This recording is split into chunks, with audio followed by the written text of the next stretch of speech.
Christine is a 40-year-old mom who has a very interesting life. She is a popular fashion designer, specializing in children's wear. One day, while she is at a fashion show, she gets a call from someone. Christine heads inside her office, and as soon as she picks up the call, her expression changes. The person on the other side reveals how several burnt bodies are being dragged out. Devastated by the news, Christine hangs up. Just then, a severely tick-infested dog arrives in front of her. It has scary white eyes with no pupils. The weird thing is that the fashion show is being conducted on the 24th floor, so there is no way an animal could navigate its way up here. Scared, Christine tries calling for help, but before she can do so, the dog shakes its body and unleashes all its ticks. One of them bites Christine in the back of her neck. The next second, the dog is nowhere to be found. It has mysteriously disappeared into thin air.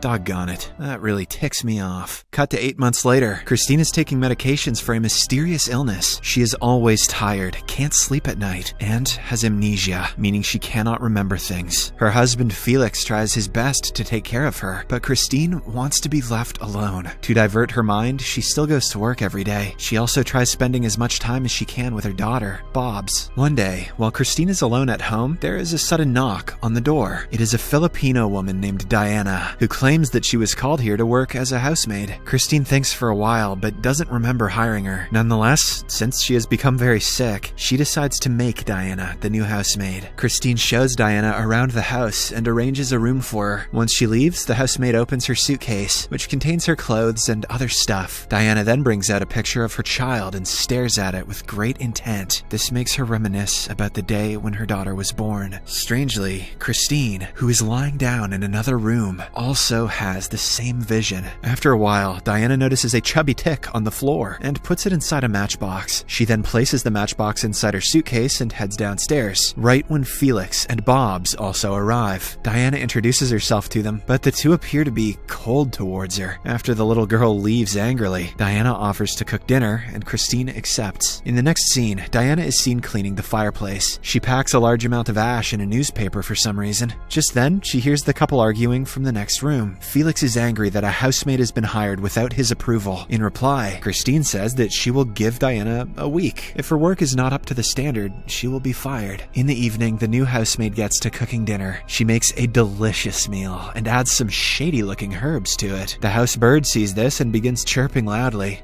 She's putting pot in the food! But Diana silences it with a deathly stare. Soon after, she serves the food to the family and hopes for a positive response. To her delight, everyone loves it. They commend the Filipino flavor she has added in the meat. "I just used salt and pepper, you racists," she says. Meanwhile, as Christine tries to pick up a glass of wine, her hands start shaking. She also has a sharp pain in her arms. Diana, who appears to know a lot about traditional healing, immediately goes over to help. She lays Christine down and starts tickling her all over the body. The procedure looks very unorthodox, but surprisingly, it works. Christine can now move her hands freely without any pain. Witnessing this, Felix is impressed, and he finally starts accepting Diana as the new housemaid. At night, after the family goes to bed, Diana sneaks inside Christine's workshop. There, she looks at the sewing machine and then a picture on the wall, in which Christine is posing with a little Filipino girl. This reminds Diana of her own daughter, who, for some reason, isn't with her now. Before going to bed, she places the ash that she had collected earlier on her doorstep. She then hears sounds of a young girl saying, "I am with you." The next morning, the little girl, Bobs, notices the ash in front of the housemaid's doorstep. Surprisingly, there are tiny footprints on it, indicating that a child had been here last night. Meanwhile, Diana wakes the couple with breakfast in bed. Christine thanks her for her kindness, but says that they prefer to have breakfast downstairs in the kitchen. Hearing this, Diana leaves, but not before taking a good look at every corner of the room. It is clear that she is up to something. Before heading to school, the mother and daughter have a private conversation inside their car. Bobs talks about the strange footprints she saw earlier, but before she can elaborate any further, Diana interrupts them. It turns out Christine has invited her to familiarize the route to Bobs' school. Unfortunately, along the way, Christine suffers from severe memory loss, making her unable to recall the way. They get out of the car and try to search for directions on Google, but Christine has become so ill that she cannot even type properly. Diana sees this and asserts that she can heal her using a Filipino folk remedy. Christine normally doesn't believe in superstitious stuff, stuff. But since no medicine is able to heal her, and since she can't remember anything anyway, she agrees to give it a try. Following this, the two return home and Diana prepares a smoky room. She then fills some dirty water in a mason jar and starts cleansing Christine. Surprisingly, the remedy works, and Christine starts feeling a lot better. She curiously asks Diana how she knows all of this stuff, and the latter reveals that it was transferred to her by an Uma. Hopefully not the one that killed Bill. Many years ago, when Diana was a child, a strange old lady came to her house on a cold, rainy night. She was an Uma, a supernatural being with the power to heal or destroy. One day, the old lady passed away, and her powers were transferred to Diana in the form of a small bird. The little girl suddenly becomes conscious of the nature around her and started connecting with the herbs and plants. Using them, she could heal people in an instant. Many regarded her as an angel, but some believe that she was possessed. Back in the present, Christine finds the story hard to believe, but Diana explains that the only thing she needs to believe is the treatment. The following day, Christine brings a list of symptoms that she experiences on a day-to-day basis. It includes hallucinating, loss of hearing, and even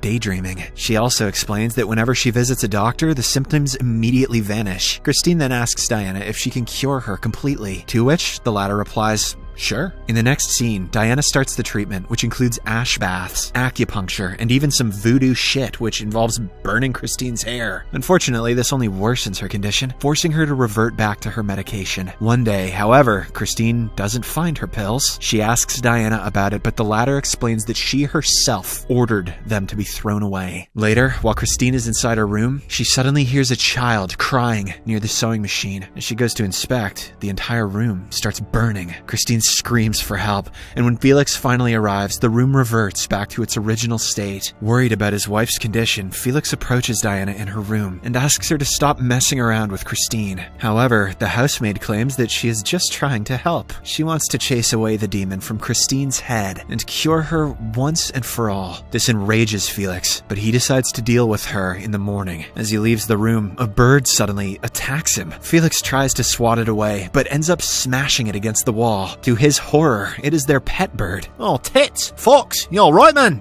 Shit! Felix is perplexed as to how it got out of the cage. The next morning, a distraught Bobs buries the bird, and Diana takes this opportunity to get close to her. She manipulates the little girl into thinking that her father is a murderer. She also promises to be by her side forever. With this, Bobs feels a little bit better, and she finally accepts Diana as her friend. Over the course of the next few days, Christina continues with her hocus-pocus remedy and starts feeling a bit better. So, she heads to work to pitch her new idea. On the other hand, Diana has started picking up and dropping Bobs from school every day. One day after school, she takes the little girl to a park to have some fun. This reminds her of the time when she and her daughter used to bond and click pictures together. At home, Felix is alone, so he decides to find out more about the housemaid. He looks under the bed and finds a bag containing all of his wife's medications. When Christine returns home, he immediately informs her about it, shocking her. In a fit of rage, she confronts Diana and tells her to get out of their house right now. Surprisingly, the weird housemaid doesn't even resist.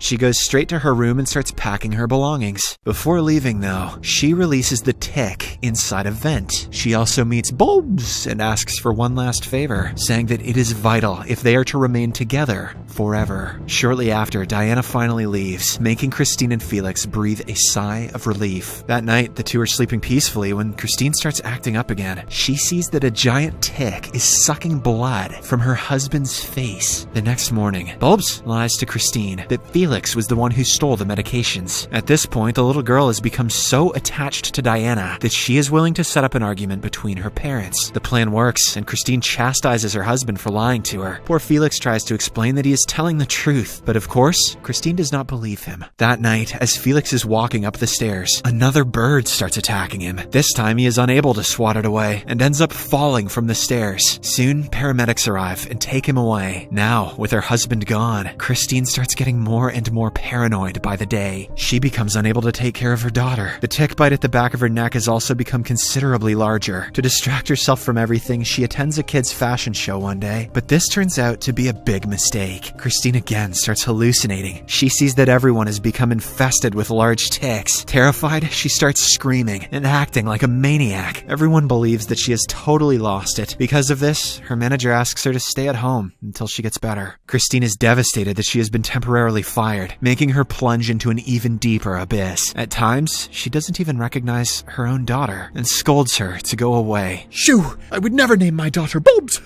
One day, while she is lying on her bed, the doorbell rings. Bobs goes to check and gets excited when she sees Diana outside. Even Christine appears to be relieved. She begs the voodoo woman to cure her, and the latter obliges. The procedure begins as Diana feeds Christine with a spoon of ash. Following this, the movie goes into a flashback. One fine day, Diana takes her daughter to her workplace, a cloth warehouse. From the tag on the clothes, we get to know that the owner of the place is none other than Christine herself. Coincidentally, she arrives at the warehouse to inspect. She talks to the manager and tells him to speed up the process by ordering the girls to work faster. She also asks him to lock all the doors, just to make sure that no one steals anything. After a while, Christine comes across Diana's daughter and clicks a picture with her. This is the same picture that we saw in Christine's room earlier. Some days later, it gets very hot inside the warehouse, so Diana requests permission from the manager to go out and have some drinks. Unfortunately, as soon as she leaves, an AC vent short circuits and some nearby clothes catch fire. In no time, the entire place starts burning, and since the doors are locked, none of the people are able to make it outside. By the time Diana realizes what is happening, her daughter is already dead. She breaks down in tears and vows to take revenge against the owner of the place. It is then revealed that she was the one who teleported the tick-infested dog into Christine's office earlier. Back in the present, Christine has become very delirious after consuming the ash. Diana forces her to sit on the sewing machine and do double shifts. She then explains how her innocent daughter had to die because of someone else's mistake. Now, Christine will have to suffer the same fate. A few hours later, Christine becomes very ill and starts puking blood. Then, she is teleported into a room with flames all around her. She even sees a gruesome image of Diana's half-burnt daughter. Christine screams for help, but soon, the fire burns her alive. After eliminating her target, Diana meets Bobs outside and wishes one final goodbye. She then gets on the roof of the house and commits the unthinkable. Once she stops breathing, the bird from inside her mouth transfers into Bob. Now, she is the new Uma. The movie ends as Felix arrives home, only to find his wife burnt to a crisp.